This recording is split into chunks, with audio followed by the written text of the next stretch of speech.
খোলা জানালা দিয়ে বাতাস ঢুকছে শাঁ করে। ধারার আজ মন ভালো নেই। ঠান্ডায় হাতের পশম কাটা কাটা হয়ে আছে, তাতেও ভ্রুক্ষেপ নেই তার। ফোনটা বেজে ওঠে। ধারা উঠে বসে ফোন ধরে। মন খারাপ? না। কণ্ঠটা আলগা একটু। কেন? কাল একটা অনুষ্ঠানে যেতে হবে, দেখা হবে না, অথচ তুমি এর পরের দিনই ঢাকা চলে যাচ্ছ। মন খারাপ হবে না? আমি যেতে চাই না, বাবাই জোর করছে। বিভোর 1 সেকেন্ড সময় নিয়ে বলল, আমিও কাল ব্যস্ত থাকব। ধারা আগ্রহ নিয়ে বলল, সত্যি? ধারা জিজ্ঞাসা করতে ইচ্ছে হচ্ছে কেন ব্যস্ত থাকবে বিভোর, কিন্তু করল না। 2:30 অবধি ফোনে কথা বলে দুজন ঘুমিয়ে পড়ে দুপ্রান্তে। মেয়র রাজ্জাক রহমানের মেয়ের বিয়ের ইনভাইট রক্ষার্থে এসে ধারার চোখ কপালে, সাথে হাতও। একই বাড়িতে শেখ বংশ ও সৈয়দ বংশ মুখোমুখি। সাফায়েত সামিদ ভ্রু জোড়া কুঁচকে ফেলে বাদল এবং তার বাবা সৈয়দ দেলোয়ার হোসেনকে দেখে। বাদল সাফায়েতকে জিভ দেখিয়ে উল্টো দিকে হাঁটা শুরু করে। সাফায়েতের শরীর জ্বলে উঠছে। ইচ্ছে হয় এক্ষুনি গিয়ে বাদলের ঘাড়ের চামড়া ছিঁড়ে নিতে কামড় দিয়ে, কিন্তু করল না। এখানে তার পলিটিক্স, শ্বশুর বাপজে আছেন। তার জন্য কোলাহল শুরু হলে শ্বশুরের সম্মান যাবে, আর এতে শ্বশুর ছেড়ে দেওয়ার লোক নয়। রাগটা হজম করে নেয় সে। ধারা শেখ আজিজুরকে বলল, বাবা আমি ওইদিকে যাই? আজিজুর বলেন, এখানে কালসাপ আছে, সাবধানে থাকবি, কখন ছবল মেরে দেয় বুঝবি না। বিরক্তিতে ধারা দীর্ঘশ্বাস ছাড়ল। তারপর অন্যদিকে হাঁটা শুরু করে। তার উদ্দেশ্য বিভোরকে খোঁজা। বিভোর এদিকেই কোথাও আছে হয়তো। হন্য হয়ে খুঁজে বিভোরের দেখা পেল না সে। দোতলায় উঠে আসে। বিয়ে শুরু হবে আরও কিছুক্ষণ বাদে। ঘোরাঘুরি শেষে বারান্দা পেরিয়ে যখন নিচে নামতে যাবে চোখ পড়ে গেটের দিকে। বিভোর সাদা পাঞ্জাবি পায়জামা পরা, পাঞ্জাবির উপর ব্ল্যাক কোটি, চুল খাড়া করা, চোখে সানগ্লাস। কি হ্যান্ডসাম লুক। ধারা মুগ্ধ হয়। তারপরেই জেলাস ফিল করে। এখানে কত লুচু মেয়ে আছে, নজর দিবে। আর এত ভাব মেরে কেন বিয়েতে আসতে হবে? ধারা দ্রুত নেমে যায়। বিভোর গেট পেরিয়ে বাগানে ঢোকার পূর্ব মুহূর্তে একটা কাগজের টুকরো এসে পায়ের কাছে পড়ে। বিভোর এদিক ওদিক তাকায়, কাউকে দেখতে পায় না। কাগজ খোলার আগ্রহ বোধও করল না। কাগজের টুকরো পিছনে রেখে সামনে এগিয়ে যায়। ধারা কপাল চাপড়ে বিড়বিড় করে, উফ, এত কষ্ট করে কলম কাগজ জোগাড় করলাম, লাভ কী হলো? ধারা তককে তককে থাকে তার বাপ ভাইয়ের আড়ালে কিভাবে বিভোরের সাথে যোগাযোগ করা যায়। ফোনও আনেনি। বিয়েবাড়িতে গেলে ধারা ফোন সাথে নেয় না। হাতে কিছু নিয়ে ঘুরতে তার ভালো লাগে না। ধারা ছটফট করতে থাকে। এর মধ্যে খেয়াল করে সামিদ ডাকছে। ধারা সিঁড়ি ভেঙে বাগানে চলে আসে। বিভোর তখন ভাবি সামিয়ার সঙ্গে গল্পে মগ্ন। ধারা লিয়ার পাশে দাঁড়ায়। লিয়া বারবার জিজ্ঞাসা করছে তাকে কেমন লাগছে। ধারা উত্তর দিচ্ছে, তবে বিভোরের দিকে তাকিয়ে। লিয়ার চোখে কয়েকক্ষণ পর ব্যাপারটা ধরা পড়ে, তবে সে নিশ্চুপ থাকলো। সামিয়া ধারাকে দেখিয়ে বিভোরকে ভ্রুচি ইশারা করে পিছনে তাকাতে। বিভোর ঘাড় ঘুরিয়ে তাকায়। বিভোর তাকাতেই ধারা চোখ সরিয়ে নেয়, ব্যস্ত হয়ে পড়ে। লিয়ার কানের দুল দেখে, শাড়ি দেখে, প্রশংসা করে। বিভোর হতবম্ব। ধারা এখানে? বিভোর সানগ্লাস খুলে পুরোপুরি ঘুরে দাঁড়ায়। ধারাও তাকায়। দুজনে মুচকি হাসে। কিছু বলতে চাচ্ছে দুজনে, কিন্তু পারছে না। ধারা ইশারা করে অন্যদিকে আসতে। বিভোর ঘাড় নাড়ায়। ধারা তার বাবা আজিজুরকে বলল, বাবাই একটু ওদিক থেকে আসি। শেখ আজিজুর তীক্ষ্ণ চোখে একবার সৈয়দ ফ্যামিলিকে দেখেন, তারপর ধারার মাথায় হাত রেখে বলেন, সাবধানে থাকবি, এখানে বিষাক্ত নাগনাগিন ঘুরে বেড়াচ্ছে, কখন ছবল মেরে নীল করে দিবে বুঝবি না। ধারা হাসবে না কাঁদবে ঠাউর করতে পারল না। বিভোরের দিকে একবার তাকিয়ে অন্যদিকে সরে যায়। 2-1 মিনিট পর বিভোর সুযোগ বুঝে জায়গা থেকে কেটে পড়ে। বিভোর ধারার কাণ্ড দেখে সামিয়া এবং লিয়া দুজনে মৃদু হাসে। এর মাঝে দুজনের চোখাচোখি হয়। সৌজন্যতা রক্ষার্থে দুজন আবার হাসল। সামিয়াকে রাছে এসেই সব বলে বিভোর, এবং লিয়া হালকা অভিমানে আছে। ধারা তার কাছে এই ব্যাপারটি শেয়ার করল না। মাঝপথে শাফির সাথে দেখা হয় ধারার। শাফি হেসে বলে, কী রে টুইঙ্কেল, কই ছুটছিস? ধারা কিছু বলার পূর্বেই শাফির দেখিয়ে বিভোর এদিকে আসছে বুঝে ফেলে। মুচকি হাসে। সেদিন শাফির অভিমান ভাঙতে ধারা কি কান্নাকাটি যে শুরু করেছিল, আর দার্জিলিংয়ে হওয়া সব কিছু বলে। এরপর থেকে শাফির বিভোরকে ভালো লাগে। ধারাকে কিছু বলতে না দিয়ে শাফিই বলে, আমার কাজ আছে, কই যাচ্ছিস যা, সাবধানে থাকিস। আরে ভা। শাফি দ্রুত হেঁটে চলে যায়। এর মধ্যে বিভোর আসে। ধারার হাতের কবজিতে শক্ত করে ধরে বাড়ির অন্য পাশে ছুটে। ধারা বিল্ডিংয়ের দেয়াল ঘেঁষে দাঁড়িয়ে এবং বিভোর কিছুটা দূরত্বে 2 হাত ভাঁজ করে ধারার দিকে তাকিয়ে আছে। ধারা হেসে বলে, কি দেখছ? সাজগোজে প্রথম দেখছি তো, বেশি সুন্দর। আসমানের পরি জমিনে যেন পা রেখেছে। ধারা লজ্জায় লাল হয়ে যায়। লজ্জাকে আড়াল করার বৃথা চেষ্টা করতে করতে বলল, বিয়ের রাতে দেখেছ প্রথম, মনে নেই? সেদিন খেয়াল করিনি, এখনও মনে করতে পারি না সেদিন কেমন লেগেছিল, তাই আজই প্রথম। কিছুক্ষণ পিনপদ নীরবতা। এরপর ধারা নখ খোঁচাতে খোঁচাতে বলল, বিবাহিত ছেলেদের হ্যান্ডসাম লুক নিয়ে বিয়েবাড়িতে আসা আইনে নিষেধাজ্ঞা করা হোক। বিভোর জোরে হেসে ওঠে, রসিকতা করে বলে, ইনডিরেক্টলি আমাকে হ্যান্ডসাম লাগছে বলছো, রাইট? ধারা নিশ্চুপ। বিভোর রসিকতা করে এদিক ওদিক তাকিয়ে আবারও বলল, বুঝলা, মেয়ে খুঁজছি প্রেম করার জন্য। বিয়েবাড়িতে অনেক সুন্দরী মেয়ে থাকে, কিন্তু পাচ্ছি না। ধারা 2-1 সেকেন্ড বিভোরের দিকে তাকিয়ে থাকে, তারপর ঘুরে হাঁটা শুরু করে চলে যাওয়ার জন্য। তখনই বিভোর হাতে ধরে আটকে ফেলে। সাথে সাথে ধারা চিৎকার করে ওঠে, wow wow, what is seen! নায়িকা চলে যেতে চাইবে, নায়ক হাতে ধরে আটকিয়ে দিবে। তুমি নায়ক, আমি নায়িকা, ওয়াও! ধারা লাফালাফি দেখে বিভোর হতবিহল। 23 বছরের একটা মেয়ে কেমন করে লাফাচ্ছে, আবার লেহেঙ্গা পরে। কানের দুল, টিকলি, হাড় দুলে দুলে ঝনঝন আওয়াজ তুলছে, সেই সাথে চুরি ও পায়েলের রিনঝিন সুর। সব মিলিয়ে অদ্ভুত শোনাচ্ছে বিভোরের কানে। সাফায়েত সামিতের পাশ ঘেঁষে দাঁড়ায়, তারপর কানে কানে বলে, বিভোর, ছেলেটা কিন্তু ফাটাফাটি। সামিত চোখ গরম করে তাকায়। সাফায়েত চুপসে যায়। দূরে তাকিয়ে দেখে বাদল একটা চেয়ারে পায়ের উপর পা তুলে বসে তার দিকে তাকিয়ে হাসছে। সাফায়েত একটা চেয়ার জোগাড় করে সেও একই স্টাইলে বসে। বাদল এবার অন্য স্টাইলে বসে সাফায়েত আবারও কপি করে বাদলকে। বাদল ছোট ইটের টুকরো কুড়িয়ে সাফায়েতের দিকে ছুঁড়ে মারে। সাফায়েতের নাক বরাবর এসে লাগে টুকরোটি। সে হন্য হয়ে আরেকটি বড় টুকরো খোঁজা শুরু করে। ছোট পাথর খুঁজে পায়, ছুঁড়ে মারে বাদলের দিকে। বাদল চেয়ার থেকে উঠতে গিয়ে হুমড়ি খেয়ে সামিয়ার পায়ের কাছে পড়ে। সাফায়েত দাঁত 32টা বের করে কিটকিট করে হেসে ওঠে। একজন লোক দৌড়ে এসে বাদলকে তুলতে চাইলে বাদল ধমকে ওঠে, লাগবে না, আমি উঠতে পারি একা। বাদল উঠে দাঁড়ায়। অনেকের মনোযোগ তার উপর। 2-3টা মেয়ে বারবার তাকিয়ে দেখছিল তাকে। এমন সময় পড়ে গেল, বিরক্তিকর।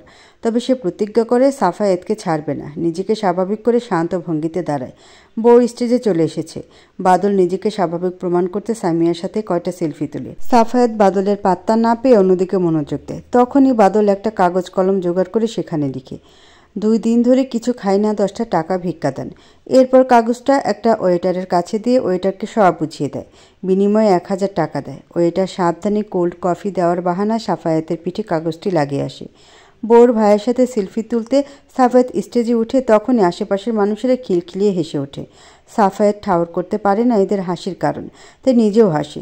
সেলফি তোলা শেষে সামিতের পাশে এসে দাঁড়ায়। তখনই সামিত চোখ মুখ বিকৃত করে বলে, মানুষ তোকে নিয়ে হাসছিল, পিঠে এটা কি লাগাইছিস? নিজেকে জোকার বানাতে ভালো লাগে তোর? সাফায়েত চমকে উঠে, পিঠে হাত দিয়ে কাগজের নাগাল পায়। কাগজটা টেনে হাতে নেয়। লেখাটি দেখতে মেজাজ বিগড়ে যায়। বাদলের দিকে তাকায়। বাদল হাসছে, মানে ওরই কারসাজি। সাফায়েত আচমকা ক্ষুধার্ত বাঘের মতো বাদলের দিকে ছুটে এসে বাদলের শার্টের কলার ধরে বলে, তুই এটা করছস না? বাদল মুহূর্তে রেগে গিয়ে সাফায়েতের চুল মুষ্টিবদ্ধ করে ধরে।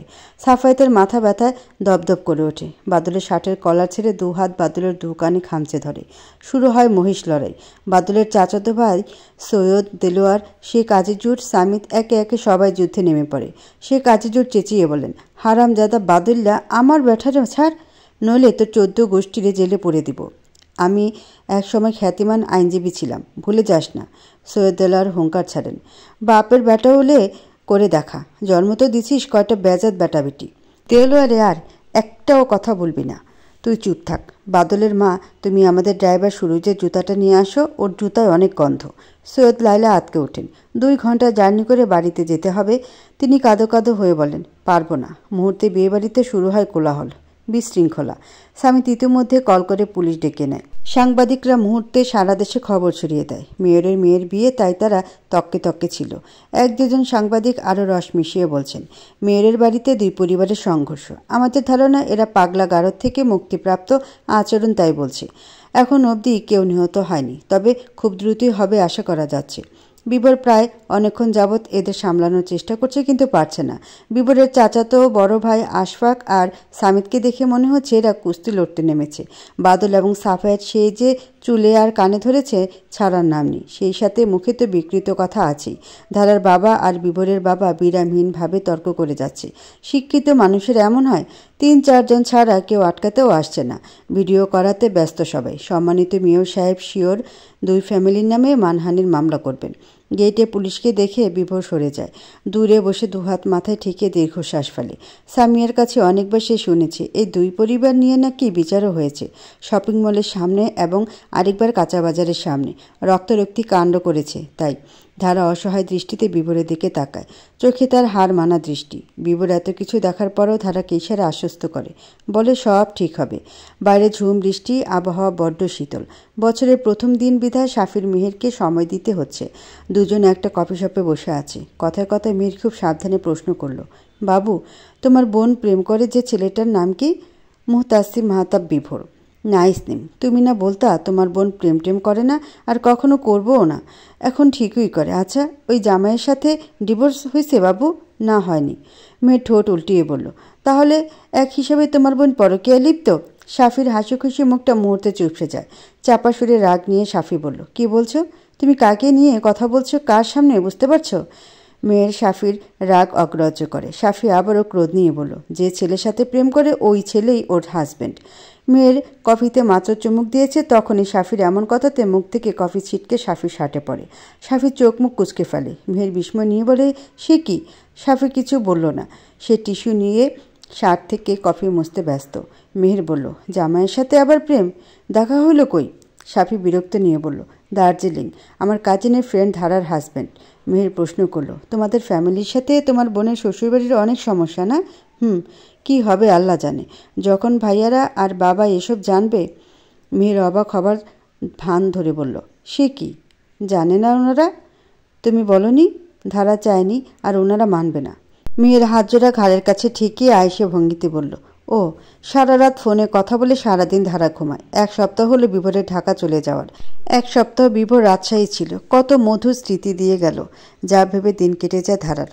তৃতীয় দিন যখন ওরা বের হয় তখন ঝুম বৃষ্টি নামে। ধারা ঠান্ডা সহ্য করতে পারে না। বিভোর শপিং মল থেকে রেনকোট কিনে ধারাকে পরিয়ে দেয়। তারপর দুজন বৃষ্টিতে ভিজে হাতে হাত রেখে। বিভোরের পরনে ছিল আকাশি রঙের শার্ট। প্রথম দুটো বোতাম ছিল খোলা। কি যে অসাধারণ লাগছিল বিভোরকে। ধারাকে করে নিয়ে বৃষ্টিতে অলিগলি ঘুরে বেড়ায় বিভোর। অনেকে ভিডিও করেছে, তবে ধারার মুখ ঢাকা ছিল। সেদিন ধারা আবিষ্কার করে বিভোরের লজ্জা খুবই কম, আর রোমান্টিক ভারী। চতুর্থ দিন প্রথম ফুচকা খাওয়া হয় রাস্তার পাশে দাঁড়িয়ে। বিভোর ঝাল খেতে খুব ভালোবাসে। এত ঝাল খাচ্ছিল যে ঠোঁট রক্ত লাল ধারণ করে। সেই মুহূর্তের অনুভূতি বর্ণনা করার ভাষা ধারা নেই। সাধারণত ছেলেরা মেয়েদের রূপে বারবার মুগ্ধ হয়, আর ওদের বেলায় উল্টো, বেশি মুগ্ধ হয় ধারা। আসবো পরি? সাফায়েতের ডাকে ধারা সম্বিত ফিরে হেসে বলে, আসো ভাইয়া। সাফায়েত ধারার পালঙ্কের এক কর্ণে বসে। তারপর ধারাকে বলল, প্রেম প্রেম করিস নাকি? ধারা ভারী চমকালো।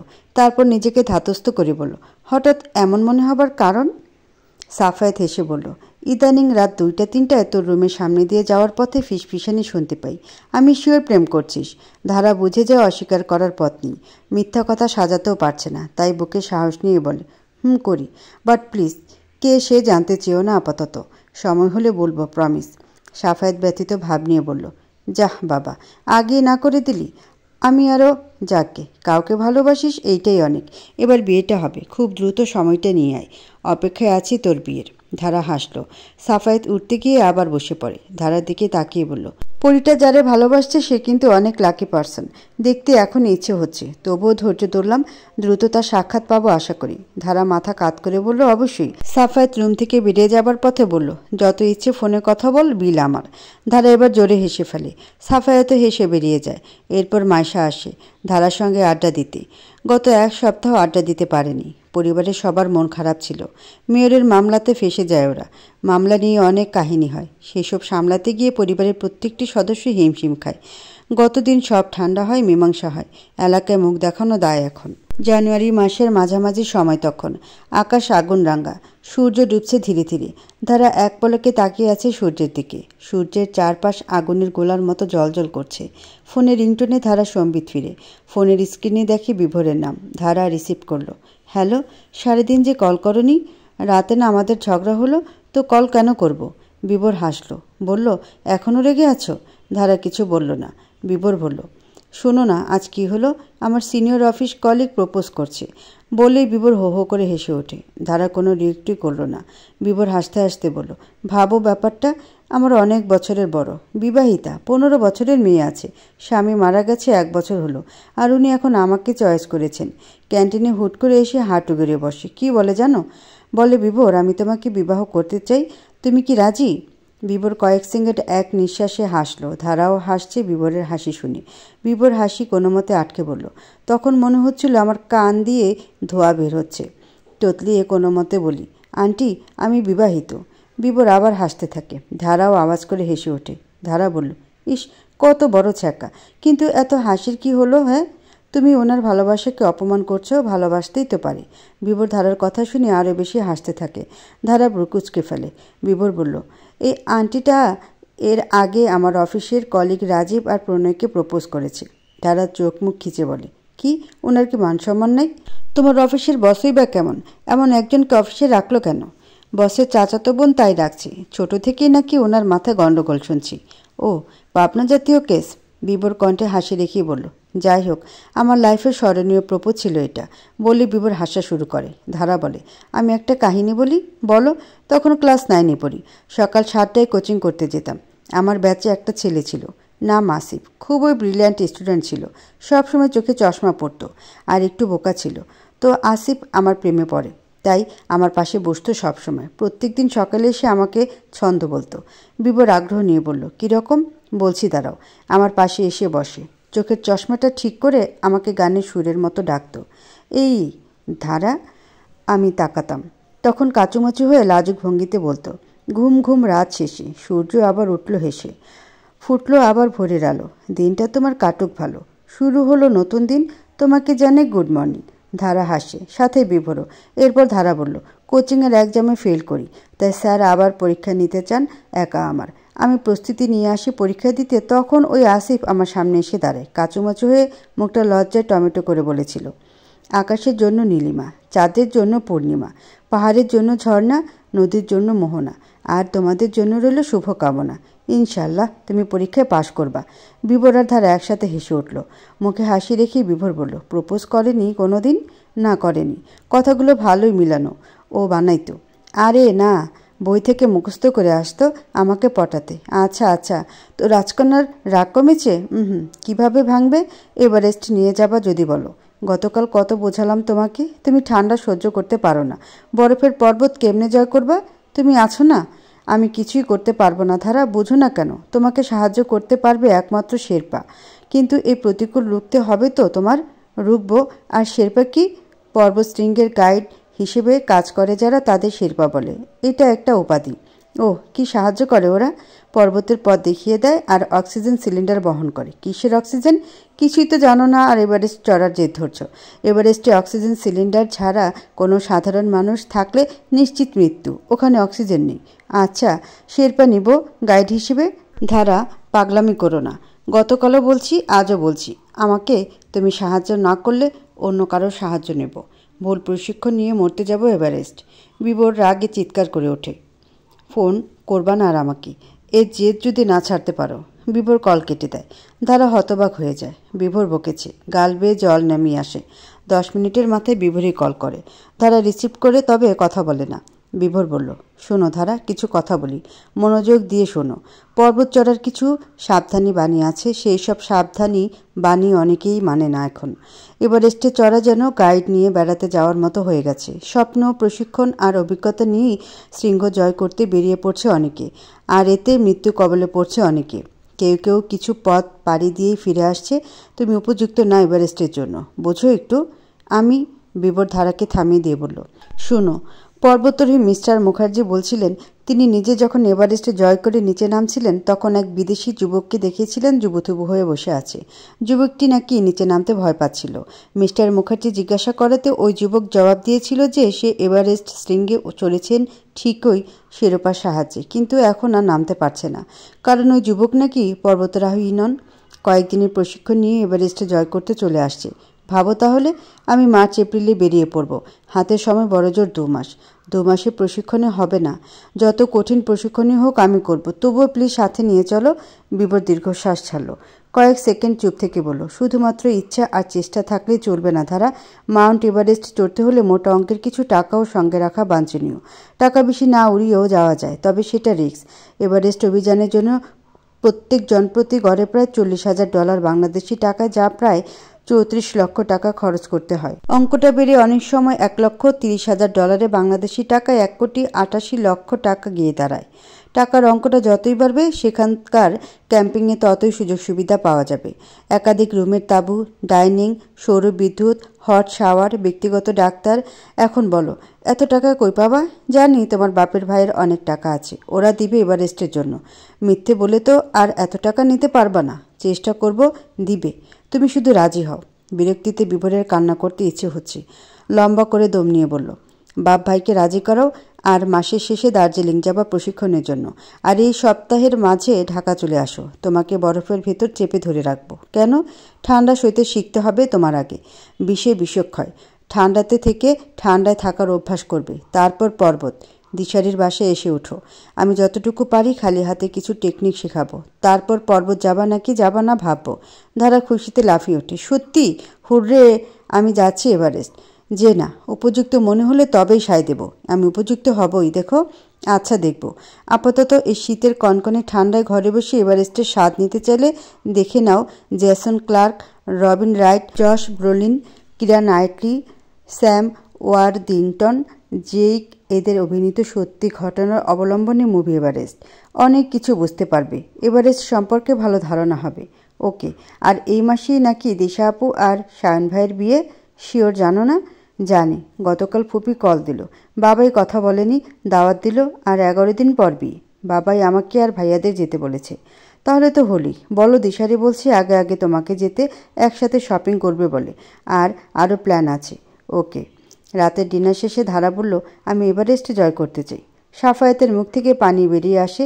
সামি সাফি চোখ বড় বড় করে তাকায়। আজিজুর নিজেকে সামলিয়ে বলেন, কি বলল আম্মা? ধারা চোয়াল শক্ত করে সাফায়েতের দিকে তাকায়। তারপর গলা নরম করে আজিজুরকে বলল, আমি এভারেস্ট চড়ব। মাউন্ট এভারেস্ট জয় করে ফিরব। আমার টাকা দরকার, প্লিজ বাবাই দিবে, প্লিজ। সামিত ধারার মুখী দেখে বুঝে ধারা সিরিয়াস। সামিতের মাউন্ট এভারেস্ট নিয়ে ধারণা নেই। সে কণ্ঠে চমকানো ভাব নিয়ে বলল, সিদ্ধাতুল, তুই সিরিয়াস? ধারা ভাইদের রিয়াক্ট দেখে কেঁদে দিবে অবস্থা। সত্যি কেঁদে ফেলে। প্লিজ ভাইয়া, আমি কড়া প্রশিক্ষণ নিয়ে উপযুক্ত হয়ে তবেই যাব, প্লিজ। ধারার চোখে জল দেখে সবাই চুপসে যায়। লিয়া মুখ খুলে, ধারা যখন চাইছে দিয়ে দেন বাবাই। শেখ আজিজুর স্তব্ধ হয়ে তাকিয়ে আছেন। ধারা ঢোক গিলে কিছু কথা সাজিয়ে নেয়। এভারেস্ট নিয়ে কিছু বানোয়াট গল্প শোনায় ভাইদের আর বাবাকে। যা থেকে বোঝা যায় এভারেস্ট আসলে কঠিন কিছুই না। টাকা বেশি দিলে নিরাপত্তা নিশ্চিত। সাফায়েত বলল, কত টাকা? ধারা মাথা চুলকাতে চুলকাতে সবাইকে এক নজরে দেখে নেয়। তারপর বলল, 40 লক্ষ হলেই হবে। চাইলে 1 কোটিও দিতে পারো। সাফির হিচকে উঠে। মাইশা পানি এগিয়ে দেয়। সামিত বলল, এত টাকা দিয়ে কি হবে? জিনিসপত্র কিনতে হবে। পারমিট নিতেই 17 লক্ষ লাগে। শেরপাদেরও টাকা দিতে হয়। আবার অক্সিজেন সিলিন্ডার কিনতে হয়। এর আগে প্রশিক্ষণ নিতে হবে। 20,000 ফুট উচ্চতায় ওঠার অভিজ্ঞতা অর্জন করতে গিয়ে টাকা লাগবে। আরও অনেক কিছু। আজিজুর আর 3 ছেলে একজন আরেকজনের দিকে তাকায়। ধারার দম আটকে আসছে মনে হচ্ছে। যদি না করে দেয়? ধারা দ্রুত উঠে দাঁড়ায়। মায়ের মাথায় হাত রেখে দ্রুত বলে ফেলে, এভারেস্ট থেকে ফেরার পর আমার কাছে বিনিময়ে যা চাইবা তোমরা দেব। এই যে আম্মুর মাথায় হাত রেখে বলছি। তিব্বিয়া খাতুন আকস্মিক ঘটনা হতভম্ব হয়ে যান। তিনি ঝটকা মেরে ধারার হাত সরিয়ে দেন। ধারা দৌড়ে এসে আজিজুরের পায়ে পড়ে বিলাপ করে ওঠে, বাবাই প্লিজ, প্লিজ আমাকে অনুমতি দাও আর টাকা দাও। ভাবো, তোমার মেয়ে এভারেস্ট জয় করে ফিরছে, কত সাংবাদিক আসবে, নিউজে খবর ছড়াবে, সবাই বলবে শেখ আজিজুরের মেয়ে। কত কিছু হবে, তাই না? এই যে এখন তোমার সম্মান নেই সমাজে, তখন আমি জয়ী হয়ে ফিরলে সম্মানে আকাশে উঠতে পারবা। আর সৈয়দ বাড়ির মানুষরা বুঝবো তুমি কেমন হীরার টুকরো মেয়ে জন্ম দিছ। প্লিজ বাবাই, প্লিজ, আমি প্রমিস করছি বিনিময়ে যা বলবা শুনবো। ধারার কথা আজিজুরের মনে লাগে। তিনি মেয়েকে তুলে বলেন, ওকে যা দেব। জয়ী হয়ে ফিরবি কিন্তু, তখন দেখিস ওই সৈয়দ বংশের মুখে কি চুনকালিটাইনি পড়ে। হে, যে মেয়েকে তারা দুর্ছাই ভাবে সে মেয়ে এভারেস্ট জয় করে ফিরবে, ভাবা যায়? শেখ আজিজুরের চোখে ভেসে ওঠে। সৈয়দ দেলার শেখ আজিজুরের পায়ে পড়ে তার মেয়েকে বউ করতে চাইছি। উফ, ভাবতেই বুকটা ফুলে যাচ্ছে গর্বে। ধারা খুশিতে গদগদ হয়ে বাবাকে সালাম করে। এরপর বলে, আমি কাল ঢাকা যেতে চাচ্ছি বাবা। দিশা আপু কল করছিল। কয়দিন পর তো বিয়ে, আমাকে একটু আগে থেকেই চাইছে পাশে। যা, সাবধানে থাকবি। এভারেস্ট বিশ্বব্যাপী সব বয়সী মানুষের কাছে চরম উত্তেজনার মাপকাঠি। ধারা ছুটছে এভারেস্ট চড়ার উপযুক্ত হওয়ার লক্ষ্যে। উত্তেজনায় তরতর করে কাঁপছে ভেতরটা। এই তো গতকাল রাতে সে স্বপ্ন দেখে বিপর এবং সে বাংলাদেশের পতাকা হাতে নিয়ে এভারেস্টের চূড়ায় দাঁড়িয়ে আছে, ঠোঁটে জয়ের হাসি। তখনই ঘুমটা ভেঙে যায়।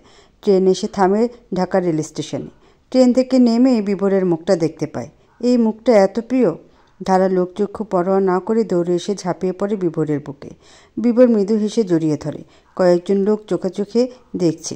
বিভোর ধারার মাথায় হাত রেখে বলে, এখনই ভিডিও করা শুরু হয়ে যাবে মানুষের। তোমার ভাইরা দেখলে এবারে চড়া কিন্তু আর হবে না। ধারা দ্রুত সরে যায় বিভোরের থেকে। বিভোর হেসে ধারার লাগেজ হাতে নেয়, তারপর ধারার হাতে ধরে সামনে এগোতে থাকে।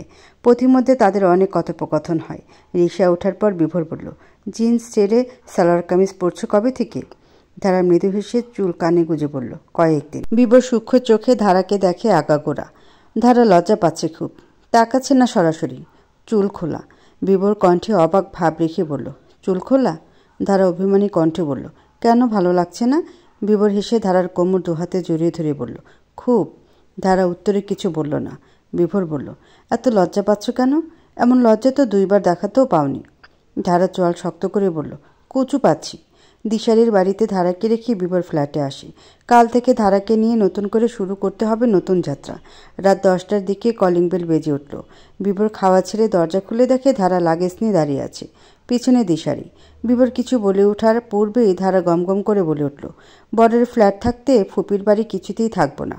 কথা শেষ করে বিভোরকে ঠেলে বেডরুমে ঢুকে ঠাস করে দরজা বন্ধ করে দেয়। বিভোর হতবুদ্ধি হয়ে যায়। দিশারির দিকে তাকিয়ে বিড়বিড় করে, মেয়েটা এত পাগল আর জেদি কেন? দিশারি ফিক করে হেসে ফেলে। তারপর অন্য রুমে ঢুকতে ঢুকতে বলল, আমিও থাকছি তোর বাসায়। দিশারি রুমে ঢুকিয়ে দরজা বন্ধ করে দেয়। বিভোর চেঁচিয়ে উঠল, আজব, আমি কই থাকবো? বিভোর অসহায় দৃষ্টি নিয়ে কয়েক সেকেন্ড রুমের দরজা দেখে, তারপর আবার খেতে বসে। তখন আবার দরজা করাঘাত। বিভোর বিরক্তিতে অনুভূতি শূন্য হয়ে পড়ে। দরজা খুলতে হুড়মুড়িয়ে সায়ন ঢুকে এদিক ওদিক তাকিয়ে বলে, দিশারি নাকি আসছে, কই ও? বিভোর বলল, কেন, ঝগড়া লাগছে? হুমকি দিছে বিয়ে নাকি করবে না। ফেসবুক, ইনস্টাগ্রাম, হোয়াটসঅ্যাপ সব কিছুতে ব্লক করে দিছে বালডা। কি করেছিস তুই? কিছুই করি নাই। হুদাই? শিওর কিছু করস নাই? সায়ন আলো চোখে বিভোরের দিকে তাকায়। তারপর ফিসফিসিয়ে বলল, এক্সের সাথে একটু দেখা করে ফেলছি ভুলে। ওইটাই কিভাবে জেনে গেছি। বিভোর বাঁকা হেসে টেবিলে এসে বসে। এরপর বলল, হারামি, তোর জুতা দিয়ে পিটানো উচিত। আর হবে না। ওরে গিয়া কই ও? রুমি। সায়ন ধারা যে রুমে সে রুমের দিকে এগোয়। বিভোর নবাবী চালে ধমক মেরে বলল, ওই, এই রুমে আমার রত্ন, তোরটা ওইটায়। সায়ন কিঞ্চিত ভ্রু বাঁকায়, বলে, ধারা আসছে? সায়ন আর কিছু বলল না। ধারা চুলকাতে চুলকাতে দ্বিতীয় রুমের সামনে এসে আদুরে গলা টেনে রাখল, আমার দিশা, দরজাটা খোলো না। ওপাশ থেকে চিৎকার আসে, হারামি, তুই এখানে কেন আসছিস? যা, তুই তোর বাবুর কাছে গিয়ে দুধু খাওয়া। এসব বলে না পাখি, একটু দরজা খোলো।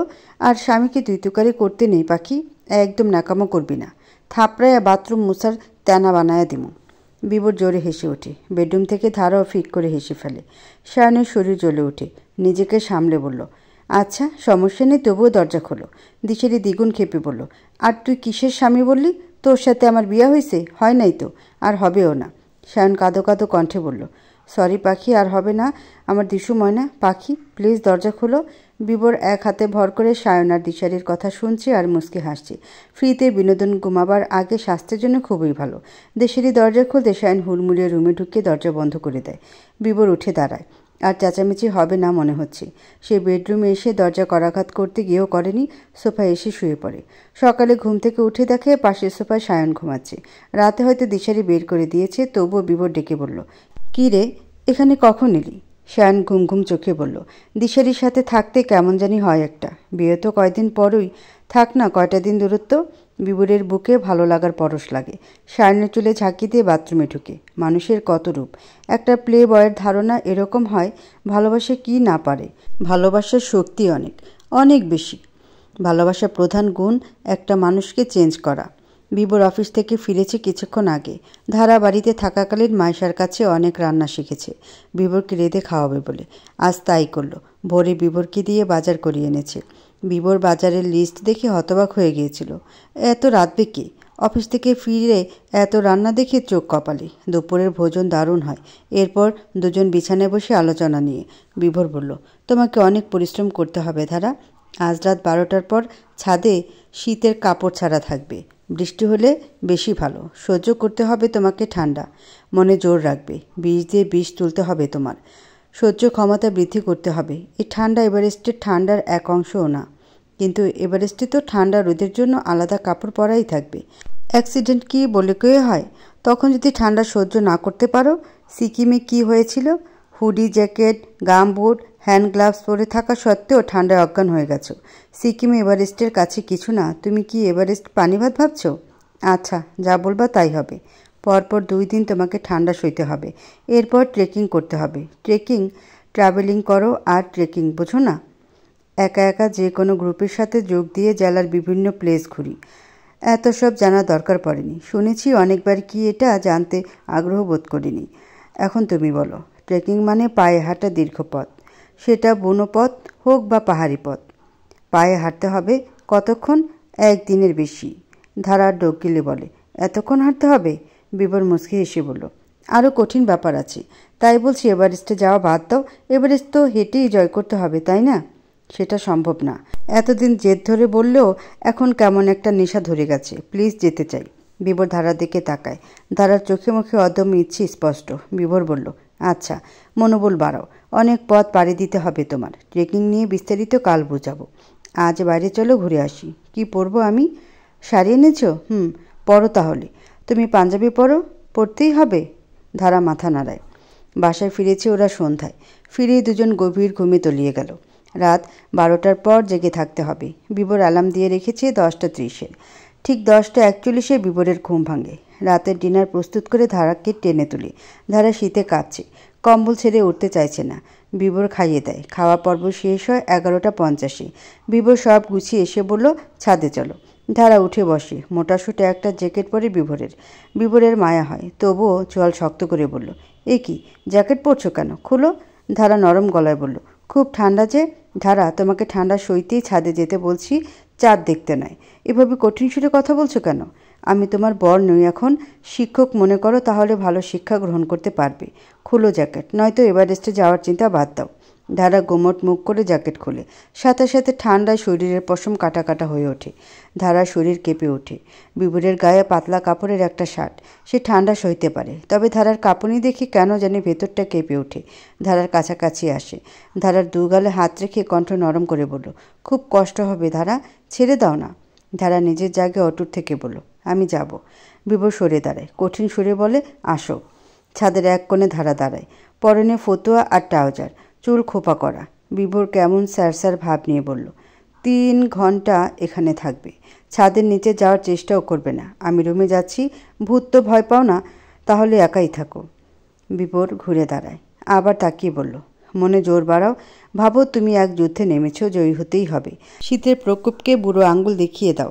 সহ্য করার চেষ্টা করো। মনোবলই আসল। মনোবল স্পিডে বাড়াও। বিবর থামে। তারপর তিরস্কার করে বলল, মনে হয় না পারবে। আধা ঘন্টা পর এসে দেখবে অজ্ঞান হয়ে পড়ে আছো। বিবর ব্যঙ্গ করে হেসে নিচে নেমে যায়। ধারার কান্না পাচ্ছে। এত ঠান্ডা, তার উপর বিবর এত কঠিন কেন হলো হুট করে? কতক্ষণ ঠায় দাঁড়িয়ে থাকে? ঠান্ডায় শরীরের পাঁজর অবশ হয়ে যাচ্ছে। ঢাকায় এত ঠান্ডা কেন? কুয়াশায় বৃষ্টির ফোঁটার মতো শরীরে পড়ছে, নাকি বৃষ্টিই পড়ছে? শরীর কাঁপছে, চোখ ঝাপসা হয়ে আসছে, পাগুলো অবশ হয়ে গেছে। ধারা চোখ বন্ধ করে বড় করে নিঃশ্বাস ফেলে।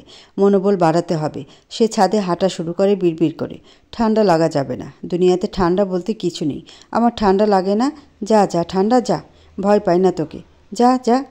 30 মিনিট বকবক করে ধারার মুখে ফেনা উঠে গেছে। বৃষ্টিই হচ্ছে। ভিজে জুবুথুবু হয়ে গেছে সে। মৃত মানুষের নেয় হাত পা ঠান্ডা বরফ। 2 ঘন্টা পার করে দেয় হাত পা নড়াচড়া করে। আরও 1 ঘন্টা বাকি। কিন্তু মাথাটা ভারী হয়ে এসেছে। মনোবল ধরে রাখা যাচ্ছে না। ধারা চাপা কান্নায় ভেঙে পড়ে। কিছুতে আর সহ্য করা যাচ্ছে না। বিবরও ছেড়ে চলে গেল। একটু থাকলে কি হতো? ধারা শরীর গরম করতে দৌড়াতে থাকে ছাদে। ছাদটা অনেক বড়। এক পাশে সে হাঁটাহাঁটি করছে, দৌড়চ্ছে। এবার অন্য পাশে আসে। সেখানে বিবর। সে বিবরকে দেখে চমকে ওঠে।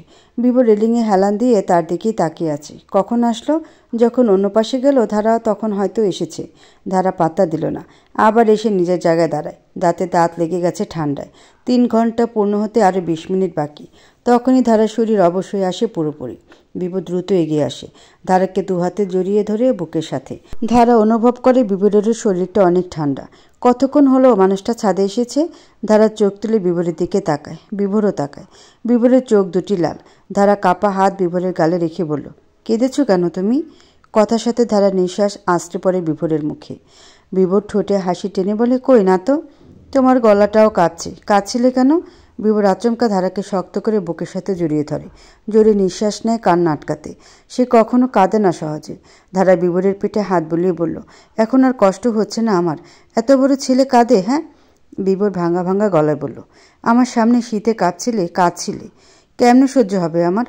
ধারা হেসে ফেলে। বিভোরের চোখে চোখ রেখে বলে, ওলে বাবা, এত ভালোবাসা? বিভোর ধারাকে পাজা কোলে করে তুলে নেয়। ধারার মুখে, হাতে, ঘাড়ে, গলায় বিন্দু বিন্দু পানি জমেছে। পানির ফোঁটাগুলো ফর্সাকে মুক্তোর মতো মনে হচ্ছে। ঠোঁট দুটো বারংবার কেঁপে উঠছে। ধারা দুহাতে বিভোরের গলা জড়িয়ে ধরে। বিভোরের কপাল ছড়িয়ে ভেজা চুল। মাদকতা কাজ করছে হৃদয়ের গভীরে। সর্বাঙ্গে হচ্ছে শিহরণ। বৃষ্টিতে শীতল বাতাসে প্রেম প্রেম ঘ্রাণ।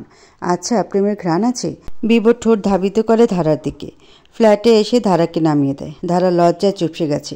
ঠান্ডাটা অনুভব হচ্ছে না একটুও। বিভোর অন্যদিকে ফিরে বলে, চেঞ্জ করে নাও। ধারা ঢুকে এক রুমে, বিভোর অন্য রুমে। বিভোর ট্রাউজার পরে গলা তোয়ালে ঝুলিয়ে কফি নিয়ে আসে ধারার রুমে। ধারার পরনে আকাশি রঙের কটনের কামিজ, গায়ে ওড়না নেই। ভেজা চুল বেয়ে টুপ করে পানি পড়ছে। বিমোহিত হয় বিভোর। গভীর রাত, নিশ্চুপ চারপাশ। প্রেমময়ী আবেদন করা নাড়ছে বুকের গভীরের হৃদয়টায়। মনে চলছে উত্তাল অবাধ্য ঢেউ। একই তোলপাড়, একই অনুভূতি। দুটি মানুষের প্রথম পরিচয় এই অনুভূতির সাথে। যন্ত্রণা নামে চমৎকার সুখ অনুভূতি। বিভোর চোখ বন্ধ করে গোপনে শ্বাস নেয়। এরপর বলল, কফি নাও, শরীর চাঙ্গা হবে। ধারা কাপা হাতে কফি নেয়। বিভোর এরকম খালি গায়ে দাঁড়িয়ে আছে কেন? থাকলে থাকুক। তার কেন এমন হচ্ছে? বিভোর নিজের কফি রেখে গলা থেকে তোয়ালাটা হাতে নিয়ে ধারার পিছনে দাঁড়ায়। চুল মুছুনি কেন? ধারা কিছু বলার পূর্বে বিভোর ধারার চুল মোছা শুরু করে। ধারার হাত কেঁপে ওঠে। কফি পড়ে যেতে নিলে দ্রুত ধরে ফেলে। ধারা সব চুল এক পাশ করে দেয় বিভোর। কামিজের গলা অনেক বড় বিধায় পিঠের অনেক অংশ উন্মুক্ত। ধারার পিঠে বড় একটা কালো তিল। তিলটা দেখতেই মুহূর্তে পায়ের তলা শিরশির করে ওঠে বিভোরের। নিঃশ্বাস নেওয়াও দায় হয়ে পড়েছে। বিভোর হাত বাড়ায়। পরক্ষণে কি মনে করে সরিয়ে নেয়। রাতটা এত ভয়ঙ্কর মনে হচ্ছে কেন? বুকে একই তোলপাড়, মাঝে কি এক অদৃশ্য দেয়াল। বিভোর কয়েক সেকেন্ড যাবৎ ঠায় দাঁড়িয়ে আছে। ধারা দীর্ঘশ্বাস ছাড়ল গোপনে। বিভোর আর আগাবে না সে জানে। বিভোর ছটফটানি হৃদয় নিয়ে বেরিয়ে যায়। ধারা শরীরের ভর ছেড়ে বিছানায় বসে। বোঝে না সে বিভোরের কিসের এত সংকোচ। সম্পর্কটা তো হালাল, সে হালাল, তার জন্য বিভোর হালাল। তবুও ধারা চুল খোপা করে হাতে পায়ে লোশন মাখিয়ে আনমনা হয়ে। এমনটা কি হতে পারে না? বিভোর ফিরে আসবে তার কাছে এখনই। একটু ভালোবাসার বিনিময় হলে কি সে অপবিত্র হয়ে যাবে? ধারা অভিমানী কণ্ঠে বিড়বিড় করে, ছোঁয়াচে রোগীদের সাথেও বোধ হয় এমন হয় না। বিভোর রুমে এসে পায়চারি করছে। মাথার ভেতর ভনভন করছে হাজারটা প্রশ্ন। বিয়ে হয়েছে, দুজন স্বামী স্ত্রী। সম্পর্কটা আরও কয়েক পা এগিয়ে নেওয়াটা কি খুব বেশি ভুল হবে? পরিবার তো জানে না। পরিবারকে জানিয়ে কি সম্পর্ক আগায়? তারা তাদের মতো বিয়ে দিয়ে দিল। সম্পর্কটা কতটুকু পর্যন্ত সীমাবদ্ধ হবে বা আগাবে, এটা তো দুটি মনের ব্যাপার, তাই না? বিভোর পা বাড়ায় ধারার কাছে যাওয়ার জন্য, আবার পিছিয়ে যায়। সেদিন সে বড় মুখ করে বলেছিল পরিবারকে না মানিয়ে দুজন দাম্পত্য জীবন শুরু করবে না। এখন পা বাড়ালে কথা দুই রকম হয়ে যাবে না? বিভোর মাথা চেপে বসে পড়ে। প্রেমিকা হলে মনকে মানানো যেত, বিয়ে হয়নি। কিন্তু ধারা যে বউ, 3 বার কবুল বলে নিজের করা বউ। চিন্তায় বিভোরের কপালের রগ ভেসে ওঠে। কাঠ হয়ে দাঁড়ায়। দ্রুত পায়ে হেঁটে আসে বেডরুমে। ধারা নত হয়ে গুমট মুখ করে বসে আছে। বিভোর কণ্ঠে শিহরণ নিয়ে বলল, না করেছিলাম ভেজা চুল খোপা করতে। বিভোরের কণ্ঠস্বর নিঃশব্দে মৃদু আলোয় রুমটায় বারবার প্রতিধ্বনিত হতে থাকে। ধারার চোখ খুলে তাকায়। বিভোর এগিয়ে এসে ধারার চুলের খোপা খুলে দেয়। মুহূর্তে ধারার হৃৎপিণ্ডে অনুভূতির হামলা শুরু হয়। বিভোরের ছোঁয়া, কণ্ঠ অন্যরকম ঠেকছে। সত্যি ফিরে এসেছে। ধারার লজ্জায় পালাতে ইচ্ছে করছে। ধারা উঠে চলে যেতে নেয়। বিভোর আটকায়। ধারা কোনো মতে বলল, ঘুমাবো না?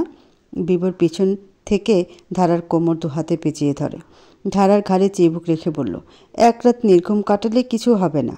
ধারার রগে রগে উষ্ণতা ছড়িয়ে পড়ে। হালকা কেঁপে বলল, কি হয়েছে তোমার? বিভোর কিছু না বলে ধারাকে কোলে তুলে নেয়। এরপর বলল, আজ বরং আমি বৃষ্টি হয়ে নামি। ধারা মৃদু হেসে চোখ নামিয়ে বলল, বৃষ্টিতে ভিজলে আমার জ্বর হয়। বিভোর ধারার নাকে নাক ঘষে বলল, সব বৃষ্টি একরকম হয় না। কাঁচের জানালা ভেদ করে এক টুকরো মিষ্টি রোদ ঝপত করে ধারার মুখে পড়ে। ধারা আড়মোড়া ভেঙে চোখ খুলে। রোদের দিকে তাকিয়ে মৃদু হাসে। তখন অনুভব হয় কেউ একজন আষ্টেপৃষ্ঠে শরীরের সাথে মিশে আছে। ধারা হকচকিত হয়ে ঘাড় ঘুরে তাকায়। বিভোর। 1 সেকেন্ড সময় নিয়ে মনে পড়ে রাতের কথা। সর্বাঙ্গের তীক্ষ্ণ শীতল স্রোত বয়ে যায়। বিভোর তখন নড়ে ওঠে। ধারা লজ্জায় দ্রুত চোখ বুজে। বিভোর চোখ খুলে ধারার ঘুমন্ত মুখ দেখতে পায়। ধারার গালে কপালে চুমু দিয়ে সময় দেখে। 12টা 20 বাজে। অফিস ভেস্তে গেল। গোসল সেরে রান্নাঘরে ঢুকে বিভোর। গতকাল দুপুরে ধারা এত রেঁধেছে যে এখনও রয়েছে অনেক। খাবার গরম করা শেষে রুমের সামনে এসে দেখে দরজা লাগানো। ধারা। ওপাশ থেকে সাড়া নেই। গোসলে গিয়েছে বোধহয়। কিছুক্ষণ পর আবার এসে ডাকে। সাড়া নেই। বিভোর ভ্রুকুচকে আবার ডাকলো। এই ধারা, কথা বলো। ওপাশ থেকে ধারা বলল, খুলতে পারবো না। কেন? জানি না। বিভোর চোখ ছোট করে কিভাবে পরে হাসে। বলল, লজ্জা পাচ্ছ? সাড়া নেই। বিভোর আবার বলল, খেয়ে নাও, পরে সারাদিন দরজা বন্ধ করে বসে থাকো। নিশ্চুপ। এই ধারা, খেয়ে নাও প্লিজ। অনেক বেলা হয়েছে তো, গোসল করেছ? আচ্ছা, এবার খেয়ে নাও। খাবার আনছি আমি, দরজা খুলো। বিভোর আবার রান্নাঘরে ঢুকে। ধারা স্টাইলের মতো বসে আছে বিছানায়। লজ্জায় হাত পা কাঁপছে। বারবার রাতের কথা মনে পড়ছে। কি করে বিভোরের সামনে দাঁড়াবে? চোখ খিচে বিড়বিড় করে। মরেই যাব ওর চোখের দিকে তাকালে। রক্ষা করো খোদা।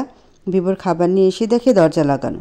সে টেবিলে খাবার বেড়ে কোমরে এক হাত রেখে কিছুক্ষণ হাসে।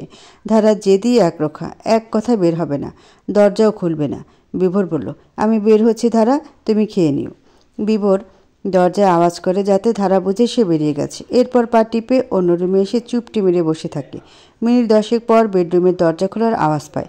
ধারা উকি দিয়ে দেখে সত্যি বিভোর গেছে নাকি। না, নেই। ধারা টেবিলে এসে বসে। তখনই বিভোর বেরিয়ে আসে। ধারা অবাক হয়। তাকে বোকা বানানো হয়েছে। খাবার ছেড়ে পালাতে নেয় বিভোর পথ আটকায়। ভ্রু উঁচিয়ে আদেশ করল, বসো। ধারা ডোক গিলে কাচুমাচু হয়ে বসে। বিভোর পাশের চেয়ারে বসতে বসতে বলল, দুপুর 1টা বাজে, তাই স্ন্যাক্স করিনি। গতকালের খাবার বেঁচেছিল, গরম করেছি। দাও, প্লেটটা দাও। এবার হাঁ করো। ধারার চোখ নিচে নামিয়ে হাঁ করে। বিভোর হাসল। কিছু বলতে গিয়েও বলল না। এতদিন কাছে আসার জন্য তর্ক করা মেয়েটা আজ একদম গুটিয়ে যাচ্ছে লজ্জায়। যেদি একরোখা মেয়েরা মুখে বকর বকর করতে পারলো, পরিস্থিতিতে লজ্জায় নুয়ে যায়। ব্যাপারটা দারুণ। খাওয়া শেষ করে বিভোর বলল, নতুন প্রেমে পড়লেও মানুষ এত লজ্জা পায় না। ধারা কিছু বলল না। নখ খোঁচাচ্ছে বিভোর খালি গায়ে এখনও। বেডরুমের দিকে পা বাড়া শার্ট আনার জন্য তখন ধারার চোখ পড়ে বিভোরের পিঠে। ফর্সা পিঠে কয়েকটা খাঞ্চির দাগ। ধারা তাৎক্ষণিক নিজের নখের দিকে তাকায়। কত বড় নখ, কেটে ফেলতে হবে। বিভোর শার্ট পরে আসে। ধারার কপালে চুমু এঁকে বলল, শাড়িতে কি দারুণ লাগে তোমাকে জানো? এখন থেকে শাড়ি পরবে। ধারা মাথা নাড়ায়। বিভোর ধারাকে নিয়ে বারান্দায় আসে। দোলনায় বসে ধারাকে বুকে জড়িয়ে নেয়। দোলনা মৃদু দুলছে। বিভোর ধারার মাথায় হাত বুলিয়ে দিতে দিতে বলল, আগামীকাল ছুটি নিব অফিস থেকে, ট্রেকিংয়ে বের হতে হবে। ধারা মুখ তুলে বিভোরের দিকে তাকিয়ে বলল, কোথায় ট্রেকিং হবে? কুমার পর্বত। প্রথম শুনলাম। কর্ণাটকের মধ্যে দ্বিতীয় উচ্চতম শৃঙ্গ হচ্ছে কুমার পর্বত। এখানে ট্রেকিং করাটা সবচেয়ে কঠিন। যেহেতু সময় কম, এখানে ট্রেকিং করাটাই সুবিধা। তবে আরেকটা ব্যাপারও ভাবছি। কি? তোমার তো ট্রেকিং করা হয়নি কখনো। বান্দরবনের কেওক্রাডং আর বগালেক ট্রেকিং করে তারপর কুমার পর্বত যাওয়া যায়। এটাই ভালো। এর আগেও 2বার আমি কেওক্রাডং আর বগালেক গিয়েছি। খুব সুন্দর। তবে দার্জিলিংয়ের কাছে কিছু না। কিন্তু তোমার তো বেশি ছুটি লাগবে। দিবি অফিসে? জানি না। দরকার পড়লে অফিস ছেড়ে দেব। এমনিতেই সামনে অনেকগুলো দিন অফিসে যেতে পারবো না। অফিসের কর্তৃপক্ষের সাথে কথা বলবো আমার লক্ষ্য নিয়ে। তারপরে যদি রাখতে চায় তো রাখলো, নয়তো বাদ। ধারা কিছু বলল না। বিভোর বলল, ট্রেকিং বেশ ঝুঁকিপূর্ণ ও দুঃসাহসী অভিযান। তাই ট্রেকিংয়ের পোশাক হতে হয় আরামদায়ক ও টেকসই। আবার পাহাড়ি রাস্তায় জুতা পিছলে যাওয়ার আশঙ্কা থাকে। তাই জুতা বা স্যান্ডেল বাছাইয়ের সময় যেসব জুতা পিছলে যাবে না সেগুলো নিতে হয়। তারপর খাবার দাবার, তাঁবু, ম্যাপ, প্রাথমিক চিকিৎসার সামগ্রী, প্রয়োজনীয় প্রসাধন সামগ্রী সহ নানা কিছু সঙ্গে নিতে হয়। আর এই সব কিছু বহন করার জন্য দরকার ট্রেকিংয়ে উপযুক্ত ব্যাকপ্যাক। এত সব নিতে হলে বড় ব্যাগ লাগবে। আর বড় বড় ব্যাগ নিয়ে সারাদিন কেমনে হাঁটা সম্ভব? সব ব্যাকপ্যাকই ট্রেকিংয়ের জন্য উপযুক্ত নয় ধারা। অনেক ব্যাগ আছে যাতে অল্প জিনিস নিলে ওজনে ভারী হয়ে যায় ব্যাগের ডিজাইনের কারণে। এতে কষ্ট হয়।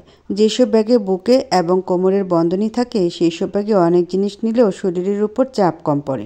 এমন ব্যাগ আমার আছে। তোমার জন্য একটা কিনতে হবে। ও, তারপর তাঁবু আছে আমার। তোমার কিনতে হবে না। একটার মধ্যে 2জন থাকবো। আর ডাবল স্লিপিং ব্যাগ কিনে ফেলবো। যেহেতু একসাথে ঘুমাবো। আপাতত তোমার জন্য কিনতে হবে হালকা স্পোর্টস টি শার্ট, হালকা ও আরামদায়ক 3/4 স্পোর্টস প্যান্ট বা ট্রাউজার জ্যাকেট, হালকা তোয়ালে, মোজা, হ্যাট, রোদ চশমা। ও মায়া তো কিছু আরও আছে। শুকনো খাবার যেমন চিরা, মুড়ি, গুড়, saline, glucose, chocolate, biscuit, noodles, soup, খেজুর নিতে হবে। পরিবহনযোগ্য স্টোভ, রান্নার সামগ্রী যদি রান্না করার পরিকল্পনা থাকে, আর আমি ট্রেকিংয়ে রান্না করি, সো নিচ্ছি। টয়লেট্রিজ যেমন brush, paste, hand sanitiser, tissue, trekking stick, মশার হাত কয়েল, দেশলাই ও লাইটার। এতটুকুই? ধারা বিভোরের কাছ থেকে সরে গিয়ে বলল, এটা এতটুকু? এত কিছু? তোমার কয়টা জিনিস নিলেই হবে, বাকি সব আমি নিব। এত কষ্ট করতে হবে না, আমারটা আমি নিব। আরে রান্নার সামগ্রী, দেশলাই, বিস্কুট, নুডলস সহ আর কিছু আমি যতটুকু নিই ততটুকু দুজনে চলবে। আচ্ছা আচ্ছা, কিনবা কখন? এসব কই পাওয়া যায়? Tracking bag, pack, sleeping bag এগুলো সব মার্কেটে পাওয়া যায় না। বসুন্ধরা সিটি শপিং মলের মোস্তফা মার্টে পাবো sleeping bag, sports T shirt, trouser, trekking stick, বহনযোগ্য স্টোভ, ব্যাকপ্যাক, ট্রেকিংয়ের জুতা। আর পান্থপথে অ্যাডভেঞ্চার শপে আজি সুপার মার্কেটের কয়েকটি দোকানে ট্রেকিংয়ের প্রয়োজনীয় জিনিস পাওয়া যায়। বসুন্ধরা সিটি, নিউ মার্কেট, গুলিস্তানের স্পোর্টস মার্কেট ও স্টেডিয়াম মার্কেটে স্পোর্ট টি শার্ট, ট্রাউজার, মোজা, জুতা পাওয়া যায় আমার জানা মতে। আচ্ছা তাহলে কাল দিন পর মানে বুধবার বের হচ্ছি? কাল রাতে বের হব। এরপর দিন সকাল থেকে ট্রেকিং চলবে। আচ্ছা, কাল তো অফিস যাব, আজ চলো ট্রেকিংয়ের জিনিসপত্র কিনে ফেলি। চলো। বিবর উঠে দাঁড়ায়, ধারা আগে এগোয়। বিবর আঁচলে টেনে ধরে আটকায়। ধারা চিৎকার করে ওয়াও, পুরো মুভির মতো হলো বলে লাফানোর কথা ছিল, কিন্তু করল না, লজ্জায় কুঁকড়ে যায়। বিবর ধারাকে জড়িয়ে ধরে নিজের দিকে ফিরিয়ে বলল, 30 মিনিট পর বের হব। ধারা মাথা নত করে নরম গলায় বলল, তোমাকে অন্যরকম ভেবেছিলাম। সারাক্ষণ তো ফোনে বলতে এই মুভির হিরোটা এত রোমান্টিক, ওই মুভির হিরোটা এত রোমান্টিক, আর এখন একটু ছুঁইলেই আমি অন্যরকম। হ্যাঁ? ধারা ঠোঁট কামড়ে হেসে বিবরের বুকে আলতো করে কিল দিয়ে জড়িয়ে ধরে। রাত 2:30। বাস বান্দরবনের উদ্দেশ্যে যাত্রা শুরু করেছে 11টায়। বিবর এবং ধারা এক চাদরের ভেতর। বিবরের বুকে মাথা রেখে চোখ বুজে আছে ধারা।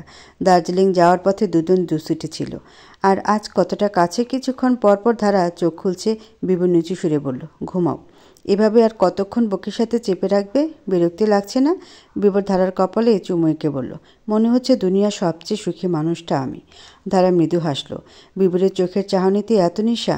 ধারা জোরে নিঃশ্বাস নেয়, তারপর বিবরকে শক্ত করে জড়িয়ে ধরে। বিবরও শক্ত করে জড়িয়ে ধরে বলল, তুমি একটা প্রেমের সমুদ্র গড়েছ নিজের অজান্তে, যে সমুদ্রের অতলে ডুবে চলেছি দিনকে দিন। গভীরতা কমে না, যেন বেড়েই চলেছে।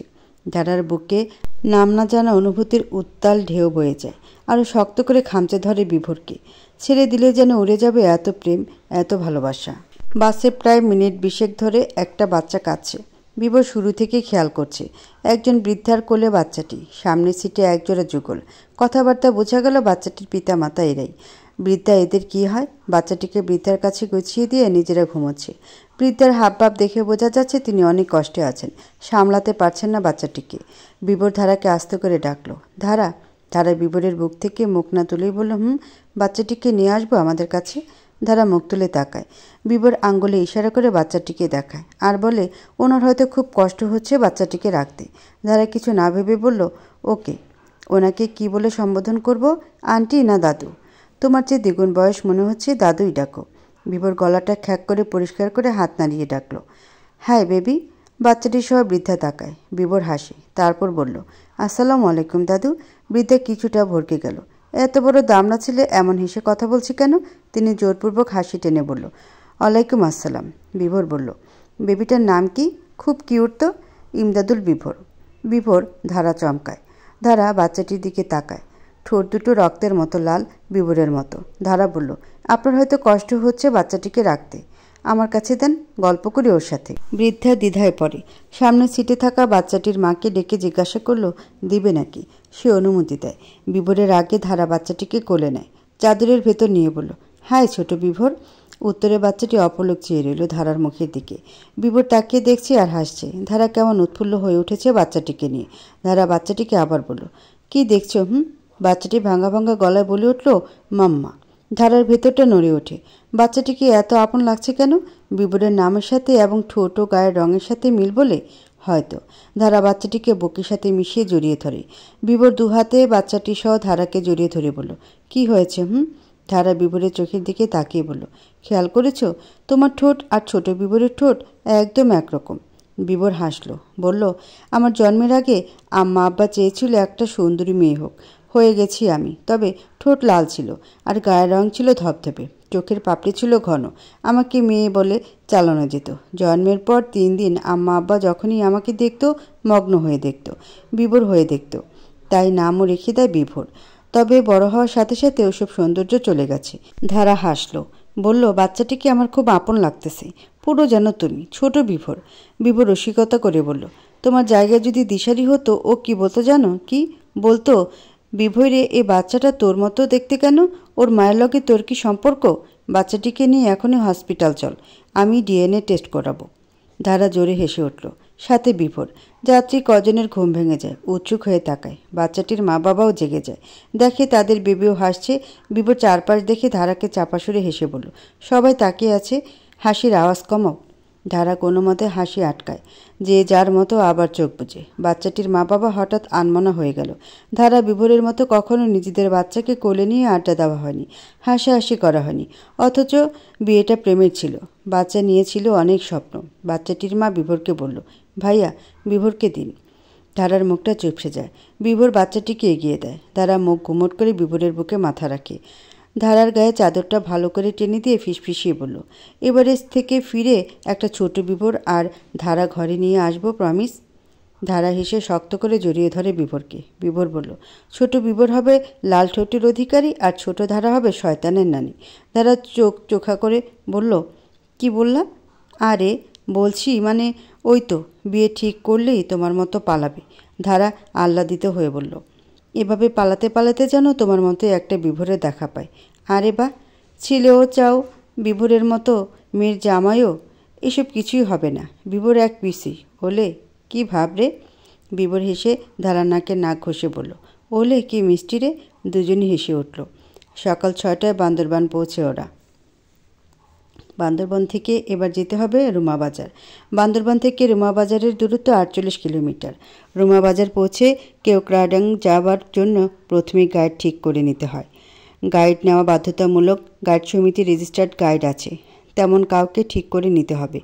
রওনা হওয়ার আগে রুমাবাজার আর্মি ক্যাম্প থেকে কেওক্রাডং যাবার অনুমতি নিতে হবে। অনুমতির জন্য ভ্রমণকারী সকল সদস্যের পরিচয় লিখিত কাগজে জমা দিতে হয়। এই কাজগুলো করার জন্য গাইড সাহায্য করে, কিন্তু বিভোর গাইড চাইছে না। ধারাকে নিয়ে ঝুঁকিপূর্ণ ট্রেকিং করতে চাইছে, যেখানে বিপদে পড়লে নিজেকেই নিজের রক্ষা করতে হবে। বিভোর পূর্বে 2বার কেওক্রাডং ট্রেকিংয়ের জন্য এসেছে, আর্মি ক্যাম্পের সাথে এভারেস্ট নিয়ে আলোচনা করে। প্রশিক্ষণ সহ বিভিন্ন ট্রেনিংয়ের কাগজ প্রমাণ দেখায়। আর্মি ক্যাম্প বিশ্বাস করতে বাধ্য হয় বিভোর একজন এভারেস্ট অভিযাত্রী।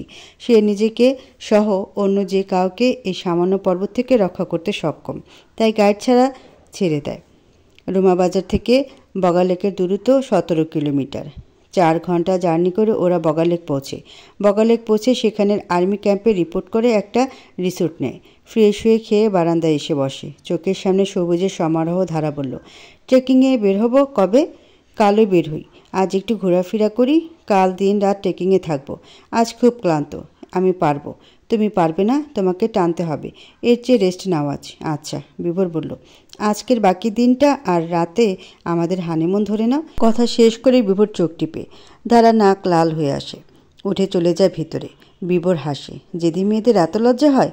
যথাসময়ে এরপর দিন ভোরে পুরোপুরি প্রস্তুত হয়, বেরিয়ে পড়ে দুজনকে দেখে মনে হচ্ছে ট্রেকার।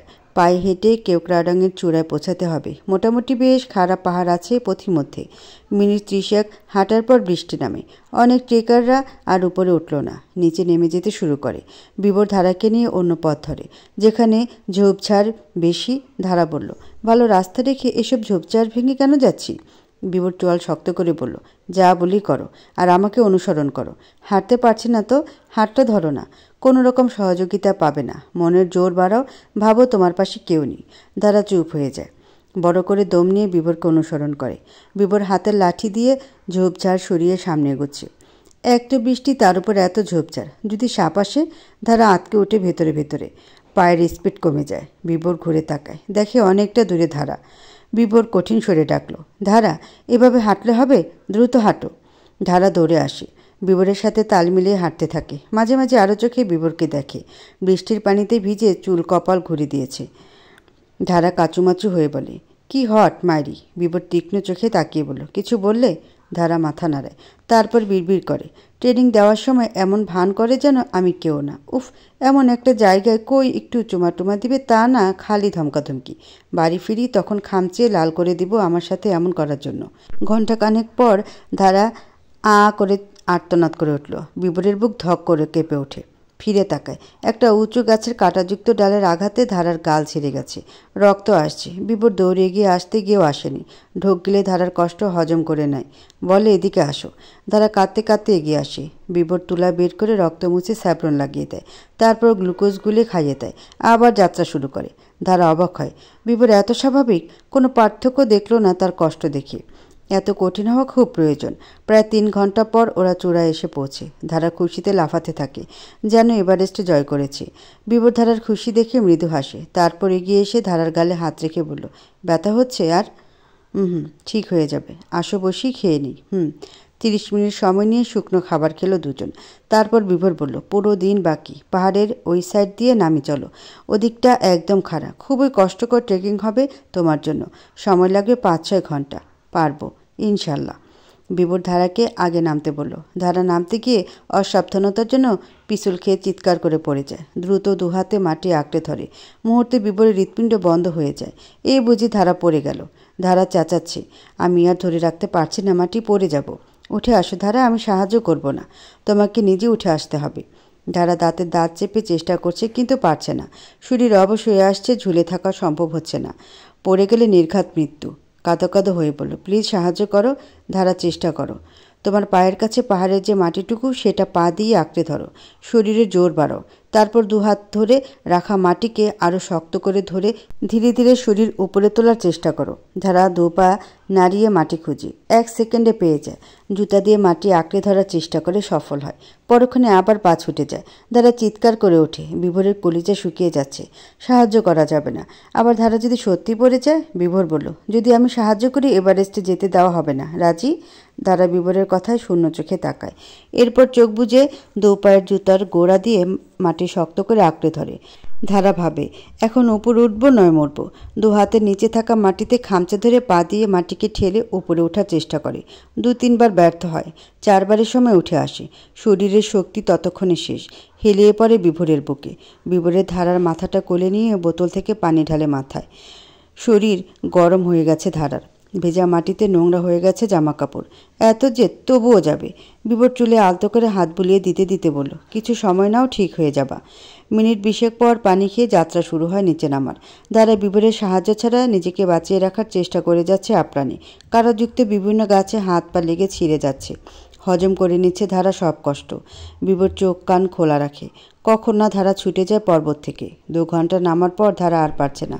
সমতল একটু জায়গায় দেখিয়ে বসে পড়ে। দ্রুত নিঃশ্বাস ফেলছে। রোদ উঠেছে, সূর্যটা একদম মাথার উপর। শীতকাল, সূর্যে আরাম লাগার কথা, কিন্তু এত পরিশ্রমের জন্য উল্টো কষ্ট হচ্ছে।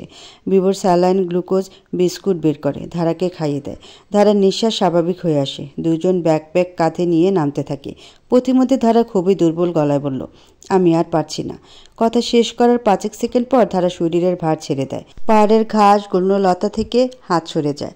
বিভোর দ্রুত ধারার ব্যাকপ্যাক ধরে ফেলে। ধারা জ্ঞান হারিয়েছে। বিভোর শরীরে সবটুকু জোর দিয়ে ধারাকে কাছে নিয়ে আসে। তারপর কাঁধে তুলে নেয়। 7 মিনিট নামার পর সমতল জায়গায় খুঁজে পায়। সেখানে ধারাকে নিয়ে বসে। বোতল থেকে পানি বের করে মুখে ছিটিয়ে দেয়। ধারা জাগে, তবে খুব দুর্বল। কথা বলার শক্তিটুকু নেই। পিটপিট করে শুধু তাকায়। বিভোর মাথায় হাত বুলিয়ে বলে, মাত্র দুপুর, কিছুক্ষণ ঘুমিয়ে নাও, তারপর উপরে উঠে যাব। ধারা সত্যি খুব ক্লান্ত আর দুর্বল। চোখ দুটো ঘুম যাচ্ছে। বিভোরের কোলে মাথা রেখে চোখ বুজে সে। বিভোর কিছুক্ষণ মাথায় হাত বুলিয়ে দেয়। খেয়াল হয় ধারার হাত থেকে হালকা রক্ত বের হচ্ছে। কখন আঘাত পেলেও বলেনি তো। বিভোর তুলা বের করে রক্ত মুছে। তারপর স্যাপ্রন লাগিয়ে দেয় ক্ষত স্থানে। এরপর গালের আহত স্থানে চুমু এঁকে দেয় অনেকক্ষণ সময় নিয়ে।